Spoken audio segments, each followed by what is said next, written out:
Hello, buddy. Welcome back to Tin Man's Core Channel.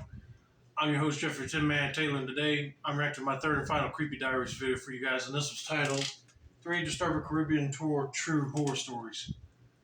So without further ado, I'm going to turn these lights off, move the camera up here for you guys, and let's get this reaction on the road in the bag, shall we? Okay, everyone, here we go.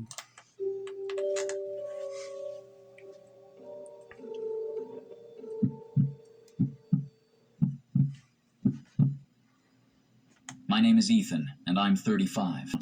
Okay. My wife, Sophia, and I were on vacation in Barbados, eager to explore the island's lesser-known inland routes. We booked a guided tour with a man named Ronald, who seemed friendly and knowledgeable. He told us he'd show us a side of Barbados few tourists ever see, which sounded exciting. The day started off well. Ronald drove us through winding roads, sharing stories about the island's history and culture. He mentioned a remote plantation that had some dark tales associated with it, and I was intrigued. We drove for about an hour before arriving at an old, abandoned house surrounded by overgrown fields. Ronald led us inside, where the air was thick and musty. "Do you feel that?" he asked, looking at us with a strange smile. "This place has a history." He explained that the plantation had once been the site of brutal labor practices, and some believed it was haunted by the spirits of those who had suffered there. First of all, if I booked a guided tour in the Caribbeans like that, that would be amazing just to learn about all the history of that island, but to go on a trip to different places that other tourists couldn't go. But that would seem kind of sketchy if the tour guide takes you to an abandoned plantation home that might be haunted. I'd be like, okay, we've seen the house. Can we go somewhere else, please? Without trying to be rude, of course. But anyway, let's continue with this person's story, see what happens next. I felt a chill, but tried to shrug it off. As we walked around, Ronald's stories grew darker.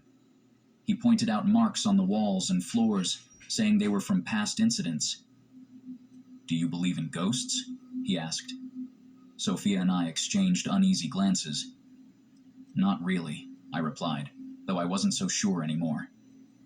Suddenly, Ronald said he needed to check something outside and left us alone in the house. We waited, expecting him to return quickly, but minutes turned into an hour. I called out for him, but there was no answer. Growing concerned, I tried calling his phone, but it went straight to voicemail. "Where could he have gone?" Sophia asked, her voice shaking. I had no answer. We were in the middle of nowhere, with no way to contact anyone else. We decided to leave and try to find our way back. As we reached the road, I noticed something strange. Ronald's van was gone. Panic set in. "Did he abandon us?" Sophia asked, her eyes wide with fear. I didn't want to believe it, but it seemed like the only explanation. We started walking, hoping to find a main road or someone who could help us. After what felt like hours, we finally reached a small village. We found a local who offered to call the tour company for us. When we explained the situation, they were just as puzzled as we were. "Ronald doesn't work for us," the person said. "We don't know any guide by that name." My stomach dropped. Had we been scammed? Later, we learned the unsettling truth. Ronald was a local with a criminal record. He'd been using these tours as a way to scout out potential targets for robbery. I knew it. He just take your money and give you a tour of the city you're in. Then he just take you to a place that he tells you that is haunted. But then he goes to check on something. He gets into his vehicle and takes off. That is so rude. I'm just glad they did the right thing and just walked out of that house and got to a village just so they can get everything settled. We were horrified, realizing how close we had come to being victims. Why us? I kept asking myself. How did we not see the signs? The police were involved, but they couldn't find Ronald or his van. It was as if he had vanished into thin air. To this day, we never found out what happened to him. The experience left us shaken, and we've been much more cautious about trusting strangers since then. Yeah, that's another thing you got to be cautious about when you book with strangers, you got to make sure that they're legit travel guides instead of scammers like this guy turned out to be. But then, how in the world, if you give the cops a description of his van and what he looked like, he's gone all of a sudden? I mean, what did he do? He just drove away from that city all of a sudden? Did he sell the van at a scrapyard and book a flight out of that country? I don't know. But like he said, if nobody has seen or heard from him, he's hiding or he already fled somewhere with all the money he took from people that booked him. I hope the cops do find him and put him in jail.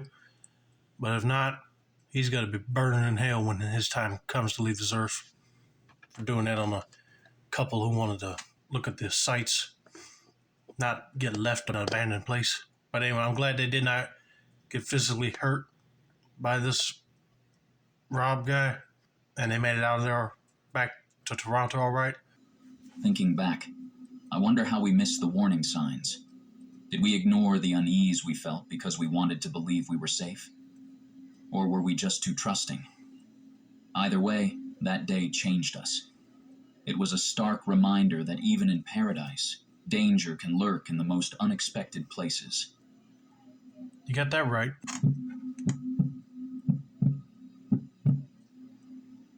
My name is Liam, and I'm 32, from Chicago. A few months ago, I was on vacation in Jamaica, looking forward to some diving. The waters there are beautiful, and I'd always wanted to see the coral reefs up close. The tour started off great. We had a small group, just a few other tourists and a couple of crew members. The boat set out early in the morning, and everything seemed perfect. We were a good distance from the shore, getting ready to dive, when something unexpected happened. A speedboat came out of nowhere, speeding towards us. At first I thought they might be fishermen or another tour group, but then I noticed something strange. Why were they coming so fast? And why were they all wearing masks? Before we could react, they boarded our boat. There were 3 of them, all armed. They forced us to sit down, yelling orders. One of them demanded, "Where's the money?" It took us a moment to realize what was happening. They were pirates, and they were after more than just our belongings. They wanted a ransom. The atmosphere was tense. The crew tried to stay calm, but you could see the fear in their eyes. Yep, this is why I do not want to take a trip down to any of these coastal village areas, because if you happen to be on a boat in the water, you never know if pirates, like the people that he's describing, would show up out of nowhere and start demanding your valuables from you. I mean, all this guy did was go there to scuba dive, and he did not expect these guys to show up out of nowhere and start demanding for things. Man, if you see a speeding boat coming towards you, I would have put the anchor up and turned the motor on and go before they start firing their guns at them and before they board the boat altogether. The leader of the pirates, a tall guy with a deep voice, pulled out a satellite phone and started making calls. He kept saying, "We're holding them until we get the money." It became clear they were demanding a ransom from the tour company. As the hours dragged on, the situation felt increasingly hopeless. I couldn't just sit there and do nothing. My military training kicked in.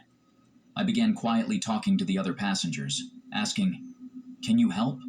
And, "Are you willing to fight back?" Most were too scared, but a few nodded. One of the crew members, a young guy named Carlos, whispered, "I can distract them." We had to act fast. Carlos pretended to feel seasick, drawing the attention of one of the pirates. While he was distracted, I signaled to the others. We moved quickly. One tourist grabbed a metal rod. Another picked up a heavy dive weight. I tackled the nearest pirate, wrestling the gun out of his hand. The others followed, and in the chaos, we managed to overpower them. It was terrifying, but we knew we had no other choice. With the pirates subdued, we tied them up and radioed for help. It felt like an eternity before the authorities arrived, but eventually they did. The police took the pirates away, and we were brought back to shore. The tour company was shocked. They had no idea something like this could happen. We were all shaken, but thankfully, no one was seriously hurt. Well, thank God nobody was hurt. I'm glad that he was in the military and his training kicked in to help subdue them pirates, because I know they didn't want to sit out there on open water just to get the pirates ransom to let them go.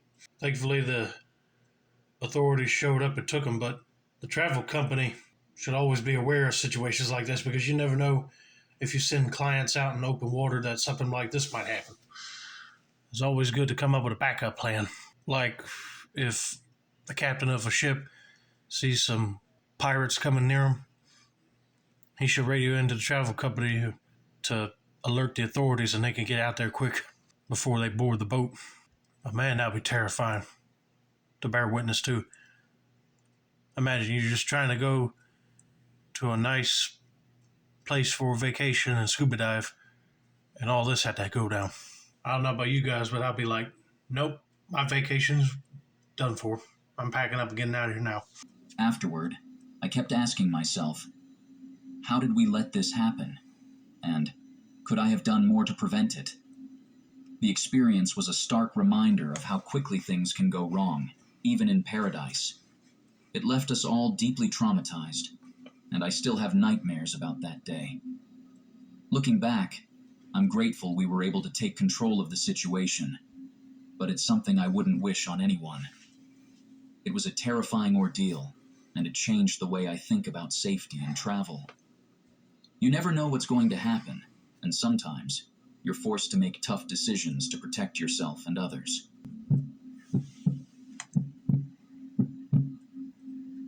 My name is Noah, and I'm 40, from Seattle.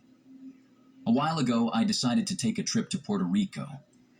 I wanted something unique, so when I found a flyer for an exclusive tour to a private island, I jumped at the chance. The tour promised a secluded beach experience, away from the usual tourist spots. It sounded perfect. The day of the tour, I met the other tourists at the dock. There were about 10 of us, all excited. The boat operators seemed friendly enough, assuring us we'd have an unforgettable day. "Isn't this great?" one of the tourists asked me. I nodded, feeling the same excitement. But something felt off, though I couldn't put my finger on it. As we approached the island, it looked beautiful, a stretch of white sand and clear blue water. We docked, and the operators told us to explore while they set up lunch.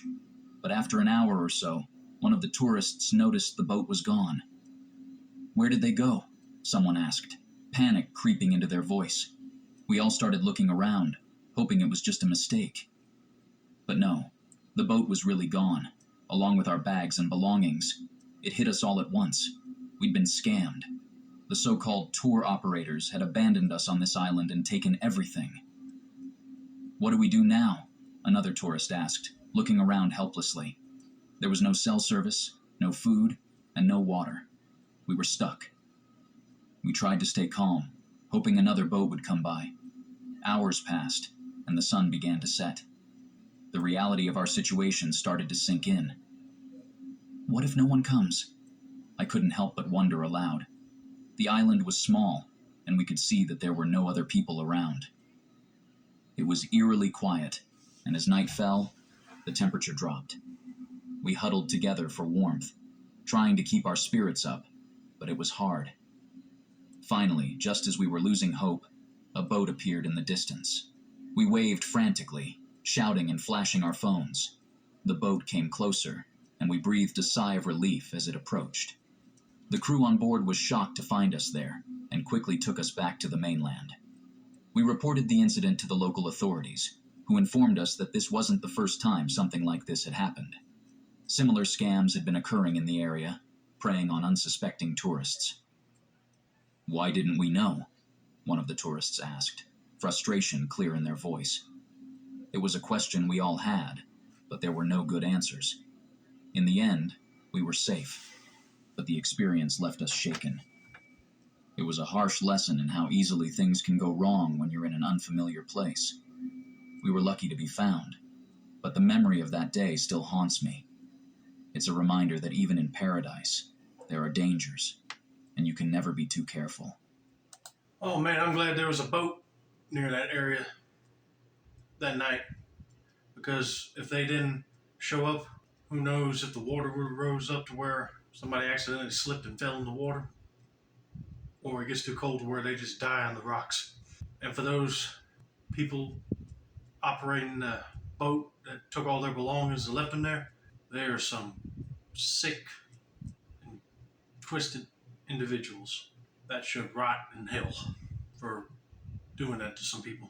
I hope those SOBs get caught and they get their luggage and stuff, but he didn't say nothing about that, so I doubt they ever get their stuff back again. But you always got to be aware of scams for tourist companies nowadays. But anyway, I hope you guys enjoyed this video. Don't forget to like, subscribe, turn on post notifications for more Creepy Diaries content like this. This has been another successful installment of the Tin Man Squirrel channel. I'm your host, Jeffrey Tin Man Taylor, and I said that's a wrap, and that's the day, y'all.